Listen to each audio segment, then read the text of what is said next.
So do you know about 3 questions of existence that leads to a great vision?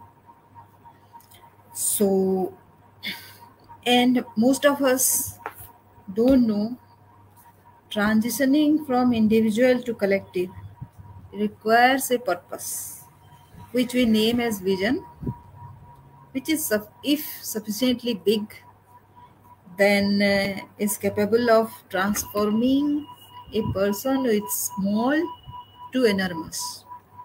Each of us want to be enormous, right? Big enough to be recognized and applauded. So I'm Sangeeta and I'm a leadership growth mentor, and I deal with this of leadership growth, which starts with an individual. And the 3 components of our existence is self, people, and dream. Self, which is about uniqueness, if you know properly in the proper sense of the matter and you recognize yourself. And people is about credibility, and dream is about depth. And in self, how you assess yourself, that matters. And credibility, how others assess you, that is how people see you. And that is the beginning of team building. And the third is the depth of your vision decides your dream and attracts people with it. And the bigger the dream is, the bigger is the possibility of you becoming enormous, right? That is the ultimate thing that we aspire for. But individually it is not possible. Individually you will not achieve big. You have to have a team to execute a very big kind of whatever work. You can take the example of Mahatma Gandhi, why he is considered to be a world leader, and so far he is the only leader who could move masses in the age of there was no communication, like say no TV, no other no internet, no mobile. Still he could reach out to every corner of India. How? You know, don't you see that as enormous? That is a vibration happening inside him. Because otherwise today also, if we want to have something nationwide, how much advertisement we spend on, how much TV and radio and the publicity goes on, and so much budget is required. Nothing was done in times of Mahatma Gandhi. Have you realized that? How did he mobilize that? Because it was the single point devotion towards a dream, which was a vision he had. And it has the enormous capacity to move anybody. And that was the mantra he actually executed, right? So self is to assess yourself. Credibility is how others assess you. And dream is the depth, what impression you make on people. So that is the 3 things. And are you doing this as a habit? Now, what stops people from building a team? If team is such an important requirement, what stops people getting into a team then? It is because of the friction and conflict, right? So there are 5 characteristics of enhanced group dimension and dimensions happen, dynamics you can say. And the foremost of that is psychological safety. What is psychological safety now? It is It is when the team members feel safe and take risk and be vulnerable in front of each other. They have the comfort to express themselves fully in front of other team members without feeling being sabotaged. That is when the psychological safety is there. It is the permission of the team and uh, to allow each person to speak up. And when they speak up, it is normally about a disagreement. Suppose there is an established something, some decision has been taken, and somebody is speaking against it. Does he feel it to be safe to express something he feels differently? If it is so, then it is called constructive conflict. And if we go to the origin of that word, conflict, in Latin, con means together and filigere means strike. So if we strike togetherness, then it is called conflict. It is so very different from what we understand from the word conflict. Conflict is friction. It is not coming together, but it is getting away from each other. That is what we understand in English, right? But the exact word, if we go for it, then it says that it is meant to bring people together. Maybe that is why people in schools and colleges, they use ragging as a means of conflict, which of course goes to the most extent, which also is harmful, which I am not saying that it is useful, but that is just an example of bringing friction in a mode to become closer, right?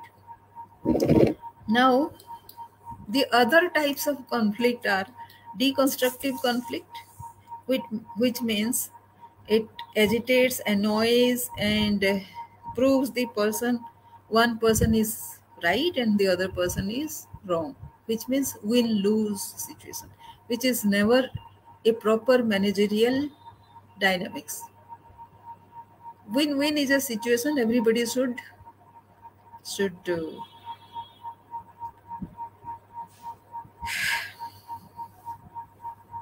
be with, right? Neutral conflict is another type in which nothing good happens, but nobody gets hurt, but no positive outcome is there, nor a superior answer comes about it. So it is like, say, as good as having nothing. There is no conflict, or if there is a conflict, then there is a manner of expression where there is no disagreement expressed, but it doesn't serve its purpose. Now, constructive conflict is what? It's healthy. It leverages the truth. What is the ultimate? Everybody knows by knowing the other side of whatever they are saying. And we should know both the sides, right? We know the other side also. And it should not be suddenly known to the team. The anticipation has to be from the beginning. And might there be, say, 50% of chance or 0% of chance or 2% of chance or whatever in the beginning. But these are the possibilities that we should take into account. That is why we call it as plan A, B, C. So if the plan A is completely perfect, why should we have to have plan B and plan C? It is because of that possibility, and that possibility is brought out by a team which is escalating a disagreement and seeing the possibility of an impossible situation happening in future. So that is why they outline the possibility, and obviously if plan A fails, then this team because they allowed themselves to have this disagreement, they have plan B to execute. And if plan B fails, then plan C. And maybe there are more situations for more plans than just three. And the more plans, the more the merrier. You know, you have least chance to fail at that time. At that time, and in that situation. Now, what does the management do to have this constructive conflict? They have a shared goal. Everybody knows what ultimately they are going to achieve, right? That is the shared goal. The moment a team loses sight of that shared goal, it is the same time the constructive conflict fades away. If you have a goal, something very different from whatever goal I am having, where is the question of any conflict at all?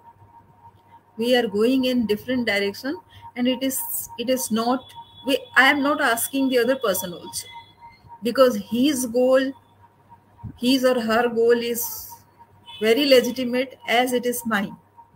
Nobody can debate that. Now the leadership has a role here to remind each team member that this is the shared goal we are getting at. And it is quite possible that some of us will have, because of our different experiences, we will have different ideas to execute the same thing in different manner. And as a result, we'll be getting to different results, right? No goal is shared there. So it is the responsibility of the leadership to be very, very particular and very, very crisp about what they are going to achieve, right? Conflict is good.